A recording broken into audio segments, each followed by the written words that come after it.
అందరికీ నమస్కారం. నేను Swaroopa Potlapalli. Welcome to trending topic.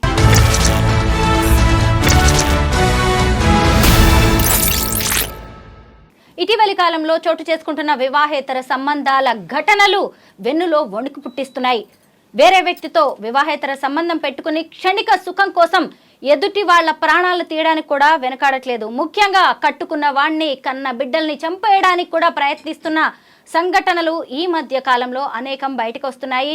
Warangal జిల్లాలో చోటు చేసుకున్న డాక్టర్ సుమంత్ రెడ్డి వ్యవహారం, అలాగే మహబూబాబాద్లో చోటు చేసుకున్న ఒక తల్లి ఇద్దరు బిడ్డల్ని చంపడానికి ప్రయత్నించిన వైనం, అలాగే విశాఖ జిల్లాలో చోటు చేసుకున్న వివాహేతర సంబంధం వల్ల పక్కింటామె చూసిందని ఆమెను చంపడానికి ప్రయత్నించిన ఇన్సిడెంట్, ఇలా ప్రతిదీ కూడా అసలు ఏంటి, మన సమాజంలోనే ఉన్నామా, మనుషుల మధ్య ఉన్నామా, అసలు వాళ్ళు మనుషుల రాక్షసుల అనే అనుమానాలను తలెత్తిస్తున్నాయి. ప్రస్తుతం నాతో పాటు అడ్వకేట్ సుభాష్ని గారు ఉన్నారు. ఆవిడతో మాట్లాడి ఈ ఇల్లిసిట్ అఫైర్స్ విషయంలో లీగల్గా ఎలా ప్రొసీడ్ అవ్వచ్చు, లా ఏం చెబుతోంది, ఇలా అనేక విషయాలను తెలుసుకుందాం. మేడం నమస్తే. నమస్తే అండి. ముందుగా మనం సుమంత్ రెడ్డి ఇన్సిడెంట్ గురించి మాట్లాడుకుందాము. ఇద్దరిది కూడా లవ్ మ్యారేజ్. ఫ్లోరా మరియా అనే ఆమెను ఇష్టపడి పెళ్లి చేసుకున్నాడు 8 ఏళ్ల క్రితం. ఆ తర్వాత ఆమె జిమ్కి వెళ్తున్నప్పుడు 3 ఏళ్ల క్రితం జిమ్ ట్రైనర్ శామ్యూల్తో ఆమెకు ప్రేమ, ఆ తర్వాత అది వివాహేతర సంబంధానికి దారితీసింది. ఇక అక్కడ ఎందుకు అని చెప్పి ఇద్దరు వరంగల్కి కూడా షిఫ్ట్ అయ్యారు. అయినా కానీ వీళ్ళ రిలేషన్ కొనసాగుతూనే ఉంది. అంతేకాకుండా ఆ సుమంత్ రెడ్డిని అడ్డు తొలగించుకోవాలి అని ఈ flora Mariya gym trainer Samuel అలాగే తన ఫ్రెండ్ అయిన ఏఆర్ కానిస్టేబుల్ రాజుతో కలిసి మర్డర్ అటెంప్ట్ చేసింది. అసలు ఇప్పుడు చావు బతుకుల మధ్య ఉన్నాడు సుమంత్ రెడ్డి. మీరు ఏం చెప్తారు ఈ ఘటన మీద? చాలా అంటే దురదృష్టకరం అండి. ఇలాంటి అంటే మనము ప్రోత్సహించవలసిన అవసరం లేదు. ఎందుకంటే అది స్త్రీ అయినా పురుషుడైనా ఒక క్రిమినల్ యాటిట్యూడ్ని నువ్వు వ్యక్తపరుస్తున్నావు అంటే చట్ట వ్యతిరేక విధానాన్ని నువ్వు అవలంబిస్తున్నావు. ఎందుకంటే నీ సుఖం కోసం ఇతరులను చంపడం ఎందుకు? నీ సుఖం కావాలి, నీకు అతనితోనే ఉండాలని లేదు. Why don't you file a case in the కోర్టులో ఎందుకు ఫైల్ చేయలేదు? ఈ ఫ్లోరా మరియా గురించే మాట్లాడదాం. ఎస్ అండి. ఆమెకు అవసరం లేదు, భర్తతో ఉండాలని లేదు, భర్తతో విభేదాలు వచ్చినాయి, ఇతరులతో సంబంధం పెట్టుకున్నప్పుడు అప్పుడు ఆమె కోర్టులో కేసు ఫైల్ చేయాలి కదా. మళ్ళీ ఎందుకు ఫైల్ చెయ్యరు అంటే భర్త ఆస్తి కావాలా, మళ్ళీ పైగా సమాజం ముందు బాగుండాలి కదా, ఈవిడ సింపతి రావాలి కదా, భర్త పోయాడు పాపం యాక్సిడెంట్లోనో ఎలాగో అని సింపతి రావాలి, ఆయన ఆస్తి రావాలి, మళ్ళీ ఎలాంటి ఇబ్బంది లేకుండా తనకి ఇష్టమైన వాళ్ళని పెళ్లి చేసుకోవాలి. డివోర్స్ తీసుకుంటే ఇవన్నీ జరగవు కదా. చూసారా వీళ్ళ ఆలోచనలు? ఎస్. అంటే సమాజము ఒకవైపు మంచి జరగాలని మనం ఆలోచిస్తున్న తరుణంలో ఈ అధునాతనమైన టెక్నాలజీ ఉన్న పరిస్థితులని గమనించినట్టయితే నీవు నీ ఆరోగ్యరీత్యా బాగుండాలి, నువ్వు జిమ్కి వెళ్ళినావు, జిమ్ చేసుకొని రావాల్సిన అవసరం నీది. అక్కడ మాట్లాడితే మాట్లాడిండ్రు, కానీ అది ఇల్లిసిట్ రిలేషన్షిప్కి దారి తీయడం మూలాన అంటే నీ కోరికని నెరవేర్చుకోవడానికి భర్త పైన అఘాత్యం తలపెట్టడం, ఇప్పుడు ఆయన ప్రాణానికి హాని వచ్చింది. అంటే ఒక స్త్రీని నువ్వు ఏ విధంగా ప్రొజెక్ట్ చేస్తున్నావు అంటే స్త్రీ చాలా అంటే ఉన్మాదమైన ఒక ఆలోచనలతో ఉన్నది. బయట అంటే సమాజానికి ఒక ప్రొజెక్షన్ ఎలా వెళ్ళిపోయింది. ఒక ఆమె చేసిన ఆమె పరివర్తన వేరే స్త్రీలపైన ఎంత పడుతున్నది చూడండి. అంటే ఒక భర్తని ప్రొటెక్షన్ చేసుకోవాలి, ఒక కుటుంబాన్ని రక్షించుకోవాలన్న ఒక ఆలోచనతోని ఒక భార్య స్థానంలో ఉన్న వ్యక్తి అనుకుంటుంది. జనరల్గా ఒక 100 మందిని మనం తీసుకున్నా, ఒక 10 మందిని మనం తీసుకున్నా, దాంట్లో 8 మంది అదే విధంగా ఆలోచన చేయవలసి వస్తుంది. కానీ ఇలాంటి వాళ్ళు ఒకవేళ నీకు ప్రేమించి పెళ్లి చేసుకున్నప్పుడు దాన్ని నువ్వు వ్యతిరేకించేస్తున్నప్పుడు నువ్వు ఇమీడియట్గా you should go to the court. నాకు వద్దు, ఈయనే వదిలిపెట్టు, ఆయన జీవితం, ఆయన he's a doctor, he can lead his life. ఆమెనే పట్టుకొని ఈయన ఏగవలసినంత అవసరం లేదు. నిజంగా ఇక్కడ సుమంత్ రెడ్డి ఎంత మెచ్యూర్డ్గా వ్యవహరించారో చూడండి. అక్కడెక్కడో సంగారెడ్డిలో వాళ్ళిద్దరి మధ్య అఫైర్ ఏర్పడింది, పద్ధతి మార్చుకోమని భార్యకి ప్రేమగా చెప్పాడు, అక్కడ మారకపోతే అంటే మళ్ళీ వరంగల్కి వచ్చారు. అంటే ఆమెతో కలిసి జీవించాలని ఆయన ఎంత కోరుకున్నాడో చూడండి. అది ఈమెలో లేదు. అంటే ఇక్కడ అసలు పిల్లి కళ్ళు మూసుకొని పాలు తాగితే ఎలా ఉంటుందండి, ఆ విధంగా వ్యవహరించినట్టు. సమాజం చూడట్లేదు, అంటే సమాజంలో ఉన్న వాళ్ళు దీన్ని గమనించారని వాళ్ళు అనుకుంటున్నారేమో అన్న ఒక పిచ్చి థాట్స్. దీంట్లో ఏంటంటే ఇంతకుముందు గతంలో కూడా ఒక కేసులో సేమ్ ఇట్లనే భార్య చేస్తే భర్త భార్యను చంపేసి ముక్కలు ముక్కలు చేసేసి కాలబెట్టడానికి తీసుకెళ్ళడం జరిగింది. అప్పుడు పోలీసు వాళ్ళు పట్టుకున్నారు. దాంట్లో ఆయనే జైలుకి వెళ్ళిపోయిండు. బిడ్డ ఆఫ్రికాకి పంపించేసిండ్రు బిడ్డని. బట్ హిజ్ ఇంటెన్షన్ ఈజ్ బిడ్డని తన దగ్గర పెట్టుకోవాలి. ఇంటెన్షన్ ఏంటిది? బిడ్డని తన దగ్గర పెట్టుకోవాలంటే అతను మర్డర్ చేయొద్దు. చిన్న కాన్సెప్ట్. అసలు చట్టాన్ని ఉల్లంఘించడానికి విపరీతమైన ఒక ఆలోచన, పిచ్చి ఆలోచనలతోని, ఒక క్రిమినల్ ఆలోచనతోని మర్డరిస్టులుగా తయారైపోతున్నారు. నీ ఇంటెన్షన్ ఏంది? అవాయిడ్ చేయాలి హస్బెండ్ని. Then you should avoid the husband through the court. చట్టం ఉంది కదా నీకు ఒక న్యాయం చేయడానికి, దాన్ని ఉపయోగించుకోవచ్చు కదా. అలా కాకుండా ఈమె ఇప్పుడు చంపడానికి ప్రయత్నం చేసినప్పుడు తను షీఈస్ వన్ ఆఫ్ ద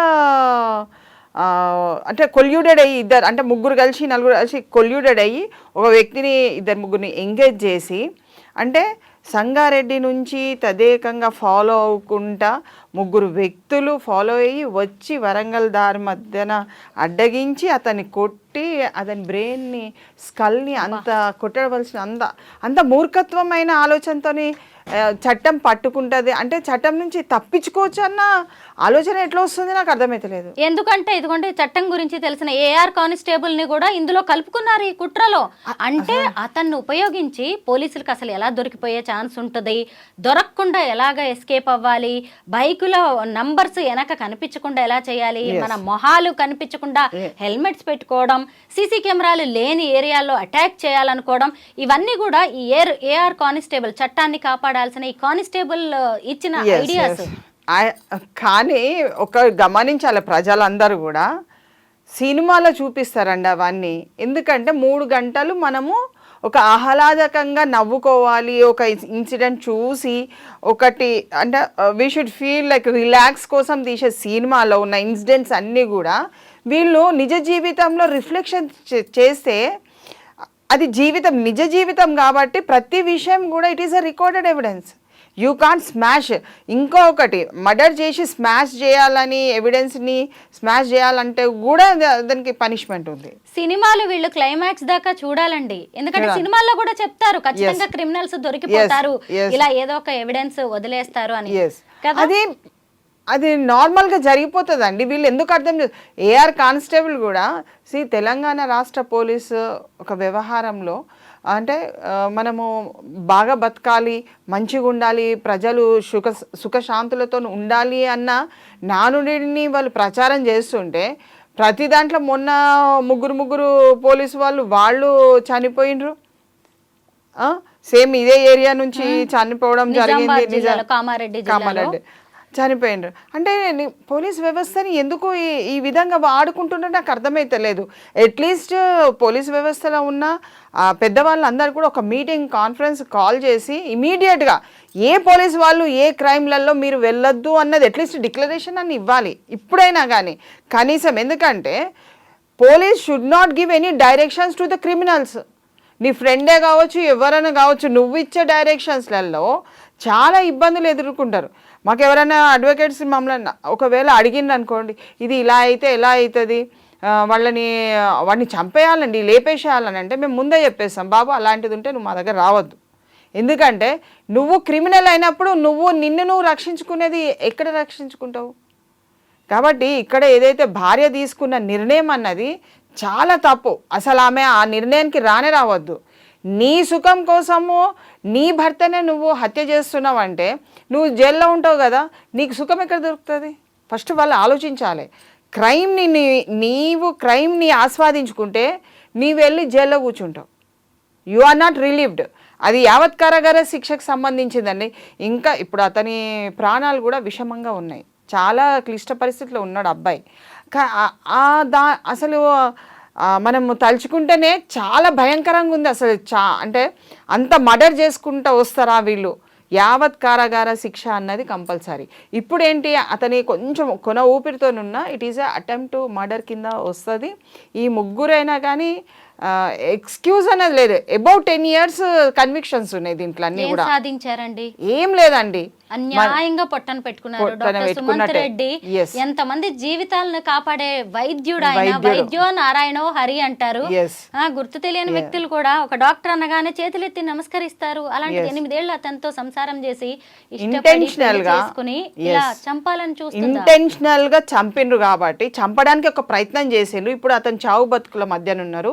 తల్లిదండ్రులు విలవిలలాడిపోతున్నారు. ఒక కొడుకుని కనీసం మేము చూసిన సంబంధం చేసుకున్నా ఉండేది కదా అన్న వాళ్ళ ఆవేదన రోదన ఈ అమ్మాయికి ఎలా అనుకున్నదో నాకు అర్థం కావట్లేదు. ఆ అమ్మాయి చేసింది చాలా తప్పు. ఇందులో కంపల్సరీ షీ విల్ బి యావత్ కారాగార శిక్ష వస్తుందండి. ఆమెకు ఆమె తోటి వాళ్ళు అందరు కలిసి క్రిమినల్ ఇంటిమిడేషన్ కూడా ఉంది కాబట్టి డెఫినెట్గా they will be punished. So there is no excuse. ఇంకొకటి మీకు ఒక విషయం చెప్తాను. ఇలిసిడెంట్ అసలు కోర్టు ఎంకరేజ్మెంట్ చేసింది, జడ్జిమెంట్స్ వచ్చినాయని చాలా విధాలుగా తప్పుడు ప్రచారం చేస్తున్నారండి. అది తప్పది. ఒక శిక్షలో అంటే ఒక ఇల్లీగల్ రిలేషన్షిప్ ఉన్నది అని ఎక్కడైతే చెప్తున్నారో అక్కడ కోర్టు ఏమన్నదంటే ఇద్దరికి సమానమైన శిక్ష ఉన్నప్పుడే అది, ఎందుకంటే స్త్రీ పురుషుడు సమానము చట్ట ప్రకారం అన్నప్పుడు ఒకరికే శిక్ష పడుతుంది కాబట్టి ఇంకొకరికి పడట్లేదు కాబట్టి దాన్ని రద్దు చేస్తున్నామన్నారు.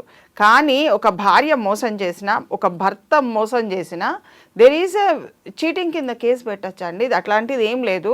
అలా లేదు పట్టుకోవద్దు లేదు అన్నది ఏం లేదు. ఎందుకనంటే ప్రేమ వ్యవహారాలు అన్నది ప్రేమించడం వేరు, మాట్లాడడం వేరు, ఒక స్నేహితుడిగా ఉండడం వేరు. కానీ ఇల్లీగల్ ఇంటిమసీ నువ్వు భార్య ఉండంగా లేకుంటే భర్త ఉండంగా నువ్వు పెట్టుకుంటున్నావు అంటే యు ఆర్ చీటింగ్. దాన్ని ప్రోత్సహించట్లేదు కోర్టు. జడ్జిమెంట్స్ కూడా దాన్ని ప్రోత్సహించట్లేదు. That we have to understand. కోర్టుని ప్రదాక మద్దలు తీసుకొచ్చి రిలేషన్స్ పెట్టుకోమన్నారు అన్నది అది ప్రచారంలో చెయ్యొద్దు. చాలా తప్పైన విషయము. కోర్టుని చట్టాన్ని వ్యతిరేకంగా చేస్తూ అందరూ కూడా దాన్ని అడ్వాంటేజ్గా తీసుకుంటున్నారు. చాలామంది వెళ్ళి మేము పెట్టుకుంటాం నువ్వేం చేస్తావే అని చెప్పేసి భార్యలని భర్తలని ఈ విధంగా వాళ్ళు పరస్పరంగా దూషించుకుంటున్నారు తప్ప ఇల్లీగల్ ఇంటిమసీ చట్టం ప్రోత్సహించలేదండి. చూశారు కదా లాయర్ గారు ఏం చెబుతున్నారో. అంటే ఒక మహిళ కావచ్చు, ఒక భార్య కావచ్చు, ఒక భర్త కావచ్చు, ఎవరు కూడా ఇల్లీగల్ అఫైర్స్ పెట్టుకున్నా కానీ అది చీటింగ్ కిందకి వస్తుంది. వేరే వాళ్ళు వెళ్ళిపోయి దాని మీద ఖచ్చితంగా కేసు పెట్టచ్చు అని చెబుతున్నారు లాయర్ గారు. ఈ విషయం కూడా ఖచ్చితంగా గుర్తుపెట్టుకోవాల్సిందే. అంటే అలాంటి అవకాశం ఉన్నా కానీ పాపం సుమంత్ రెడ్డి అలా చేయలేదు. భార్యను మార్చుకోవాలనుకున్నాడే తప్ప, ఆమెతో ఉండాలనుకున్నాడే తప్ప. పాపం ఇప్పుడు ఆయన పరిస్థితి ఎలా ఉంది సుభాష్ని గారు? బ్రెయిన్ మొత్తం చితికిపోయిందంట, కళ్ళు పగిలిపోయింది, వెంటిలేటర్ మీద ఉన్నాడు. ఏం అన్యాయం చేశాడు, ఏం పాపం చేశాడు?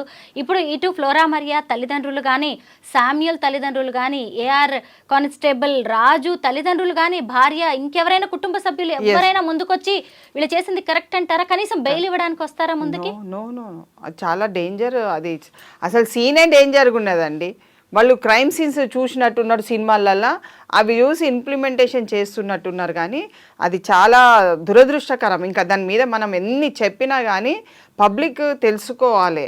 నువ్వు చట్ట ప్రకారం వెళ్ళు, చట్ట ప్రకారం శిక్షించడానికి ప్రయత్నం చేయి, లేకుంటే సెటిల్మెంట్ చేసుకొని మీడియేషన్ చేసుకోండి. ఇంటర్నేషనల్ మీడియేషన్ సెంటర్స్ ఉన్నాయి, ఆర్బిట్రేషన్ సెంటర్స్ ఉన్నాయి, కౌన్సిలింగ్స్ ఉన్నాయి.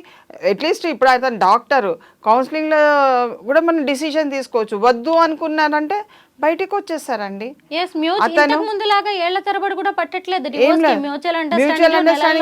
మ్యూచువల్ గా కూడా మీరు కన్సెంట్ డైవర్స్ తీసుకోవచ్చు. ప్లస్ ఏంటంటే అతను ఎక్కడైతే నిర్ణయం ఎన్ని సంవత్సరాల తర్వాత ఒక నిర్ణయం తీసుకున్నాడో, పోనీ పాపం అన్న నిర్ణయానికి అతను బలైపోయాడు. కాబట్టి అది కూడా తీసుకోవద్దండి.